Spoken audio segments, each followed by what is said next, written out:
What's up, family? Welcome back to another legendary reaction video. So we got Cheryl Reeve just disrespected Diana Taurasi and Caitlin Clark. I say Caitlin Clan. What the heck?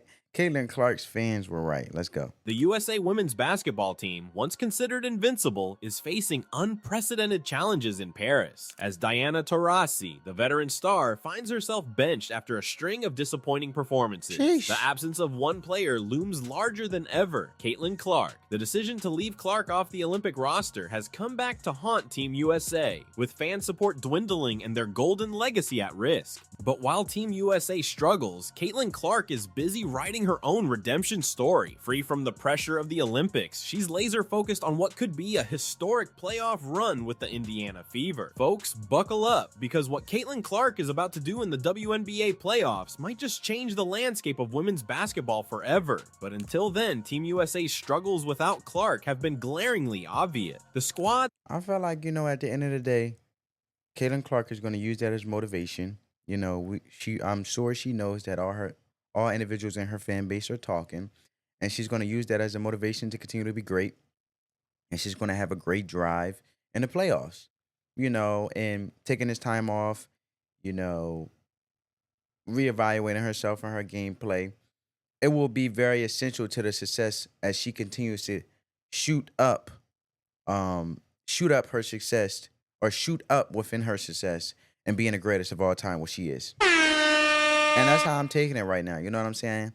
And to any great, they'll just show that they're great on the floor and put it all on the floor just like she does every game. So her success will continue to skyrocket and shoot as far as the eyes can see.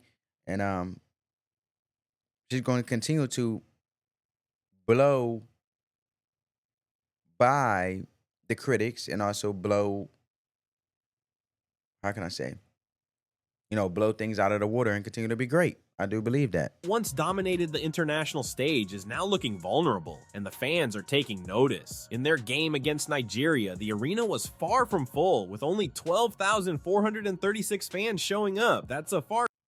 I'm going to show you. And I believe their TV ratings is down in Team USA and involving Team USA versus the All-Star game that the All-Star players like Caitlin Clark playing against Team USA. I guarantee you that the ratings isn't what they were in that All-Star game versus Team USA versus Team USA coverage now, just in general on the Paris Olympics. I guarantee you that they are not covering the ratings and the viewership that happened in that All-Star game versus now with the Team USA playing in the Olympics game in Paris, because it's not the same. I guarantee you that, family. And I guarantee you they're keeping it on a hush for the simple fact that they know the viewership isn't the same covering the Team USA Olympics in Paris coverage. The viewership isn't the same versus that All-Star game where Caitlin Clark was involved. Trust me. They know that for a fact. That's why it's not being covered. Far cry from the packed houses we've seen for Caitlin Clark's games in the WNBA, but it's not just about attendance. On the court, Team USA is missing that spark, that game-changing ability that Clark brings.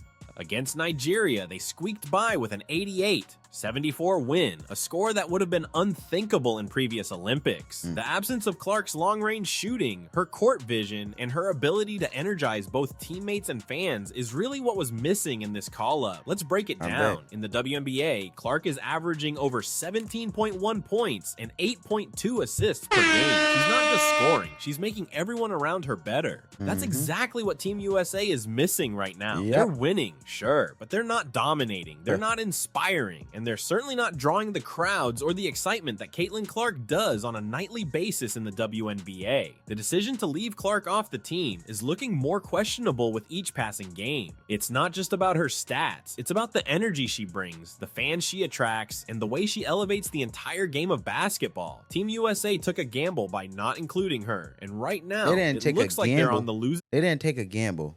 They took a loss. Two different things. If you're taking a gamble, you're rolling the dice and you're just taking a risk, hoping that the reward is better than the risk that you took.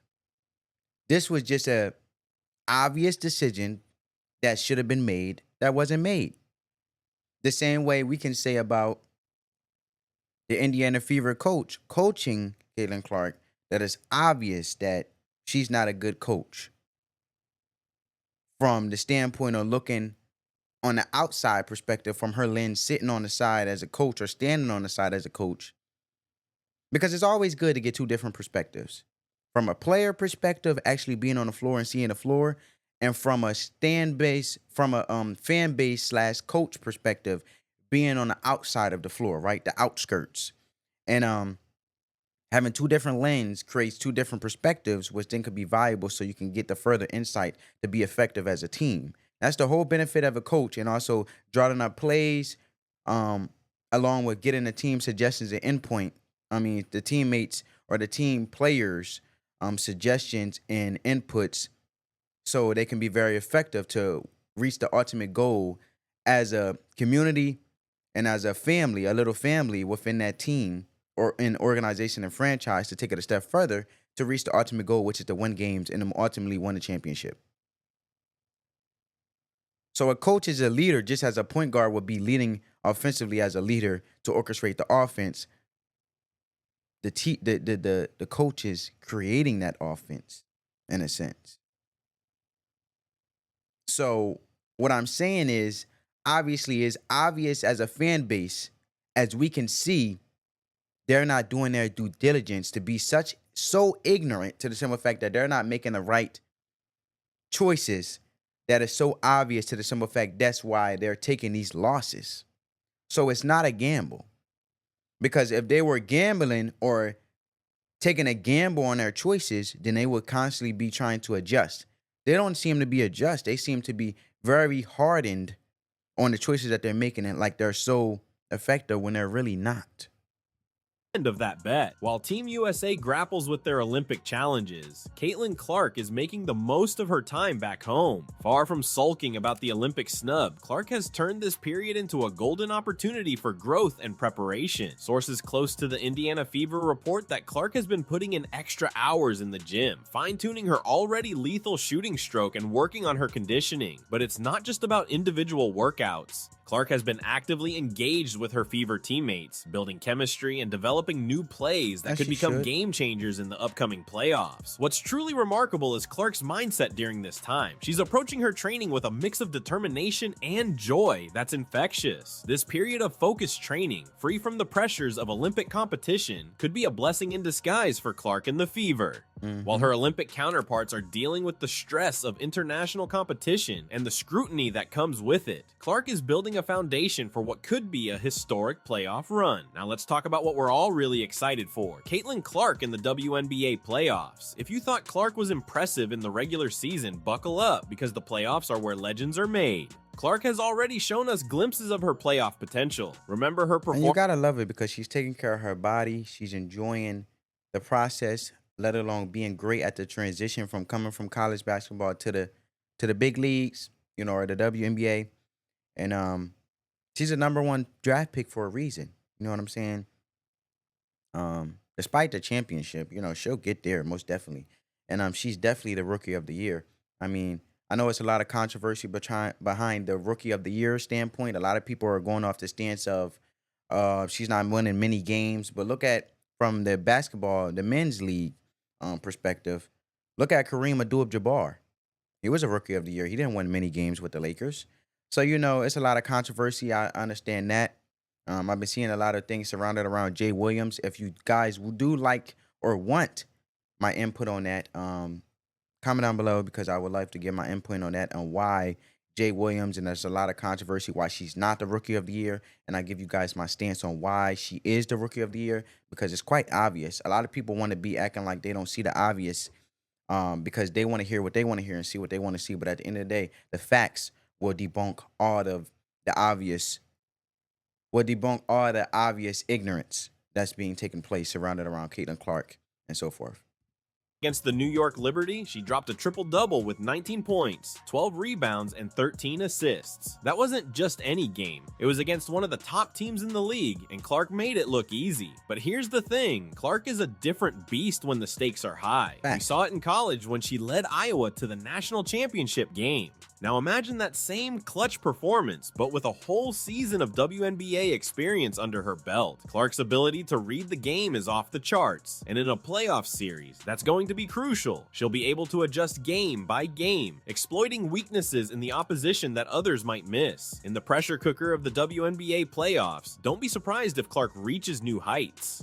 Experts are already whispering about the possibility of Clark leading one of the greatest playoff runs in WNBA history. Definitely. It's not just about her individual performances, it's about how she makes everyone around. And even it'll be the greatest one to even just get a franchise that's not good at all, the Indiana Fever, to the playoffs, right? So don't try to. I know a lot of critics and experts try to use this controversial, pressurized stance in regards of having these expectations, high expectations.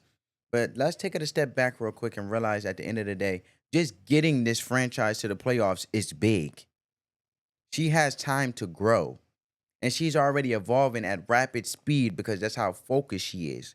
See, you can't cheat hard work. You get out what you put in, right? And she's clearly putting in the work. Better. The Indiana Fever, once considered underdogs, are now being viewed as potential dark horses in the playoffs, all thanks to the Caitlin Clark effect. Now, let's shift our focus to the other side of this story, Cheryl Reeve and the decision-making process that led to Clark's Olympic exclusion. As Team USA struggles to maintain their dominance, Reeve's choices are coming under intense scrutiny. The decision to bench Diana Taurasi in the game against Nigeria was a clear admission that something wasn't working. Taurasi, a legend in her own right, had been struggling, scoring only 3 points in the last 3 games. This move, while necessary, highlighted the larger issue at hand. The team composition and strategy were not optimal. Reeve's decision to prioritize experience. Reeves' decision was based on familiarity and not accepting change and not accepting the very thing that's viable right in her face. I call that ignorance. You know what I'm saying? And as a coach, obviously to be qualified for the job, you had to have some type of expertise to just realize that. It doesn't take rocket science. You know what I'm saying? Don't make this thing as complex as it has to be. And then on top of it, she was already facing scrutiny, and it already was having already made a scrutinizing choice. Don Staley backed up her stance. Cheryl Reeves has a hardened stance, and she's standing on business in regards to her choice. But obviously, her choice, no matter what choice, the choices you make, obviously determines the outcome. But it's another thing you can be more phenomenal if you admit when the choices that you made may have not been the right ones. You thought that qualified for the very stance that you had on taking the very stance that you had on a certain standpoint in regards of a circumstance. And in this case, her stance was wrong. And we would give her more grace if she have given an extended grace to realize that she messed up. Experience over current form is now being questioned by fans and analysts alike. The inclusion of veterans like Taurasi and Chelsea Gray, while leaving out dynamic young talents like Caitlin Clark, is looking more problematic with each passing game. Let's look at the numbers. Before being benched, Taurasi was averaging just 1 point per game in the Olympics. The lack of excitement and dwindling fan interest are direct results of these roster decisions. Reeve's coaching philosophy seems to be at odds with the evolving nature of women's basketball. The game is getting faster, more dynamic, and more three-point oriented, all areas where Just like the men's basketball league and the NBA, the WNBA, at the end of the day, family, from an international standpoint, international basketball and basketball overall, he's correct. Have been getting faster. There's more threes taking place. There's more shooters out there, being able to shoot more effectively, being able to put more points on the board more than ever. And at the end of the day, the competition from an international standpoint has evolved to the point where you're just not going to go out there and think it's going to be a piece of cake. And if you think that, you will get cooked. Excels. By sticking to a more traditional approach, Reeve may have inadvertently handicapped her team's potential. Man, listen. I'm gonna say it just like you guys said it, family. Caitlin Clark for president, man. Caitlin Clark for president. So that's what we going with, man. And that's what it is. You feel what I'm saying? Situation raises important questions about the selection process for national teams. Should current form and playing style be prioritized over experience? How do we balance respect for veterans with the need to inject new energy into the team? As Team USA faces tougher competition in the later rounds of the Olympics, these decisions will be put to the ultimate test. The pressure is mounting on Reeve to justify her choices, especially as Clark continues to She ain't going to justify her choices because she too busy stuck in her old ways. You get on board or you get left behind. Sorry to bust your chops. in the WNBA.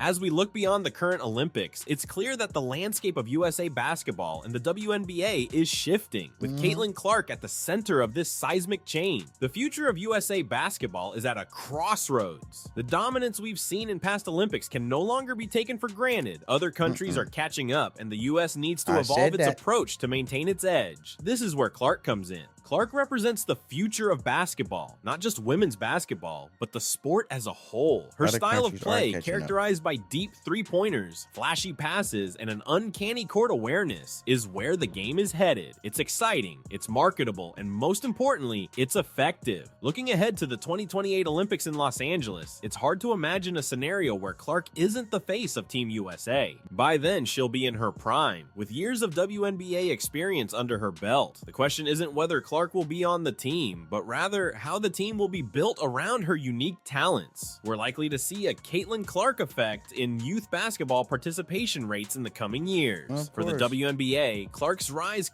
She's inspiring the youth and she's even engaging with the youth. If I recall correctly, correct me if I'm wrong, family, because I'm always open to the possibility of being wrong. She just did like giving back to the community with the Indiana Fever mascot.